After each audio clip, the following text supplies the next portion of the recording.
Assalamu alaikum everyone, my name is Osama Saif and you're currently tuned into Cat Life. There are always a few significant reasons behind market crashes. If you're new to understanding these concepts, then this video is specifically designed for you. What actually tends to happen is the fundamental causes of market crashes are almost always directly related to the news.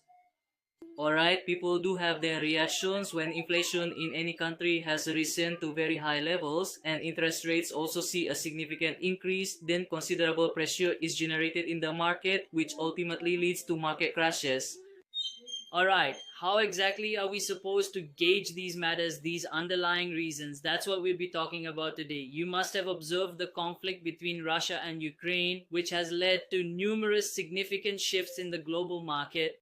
The market has been subjected to significant pressure. If you lack awareness of current news and sufficient information about your own country, then you are highly likely to experience failure in the stock exchange. So, what exactly is the very first thing you need to do? You must concentrate your attention on the news and events happening in your immediate surroundings, within your own community and society.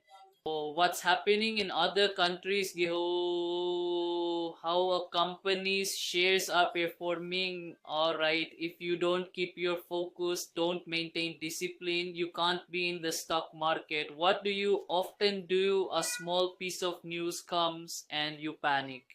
Investors very often find themselves panicking. A seemingly insignificant piece of news can prompt them to sell off their shares, which then triggers a swift and sharp decline in the market, driving prices even further down. Therefore, before reacting to any impending change, you absolutely must first carefully examine your screen to understand what is truly transpiring and precisely how the market is currently moving.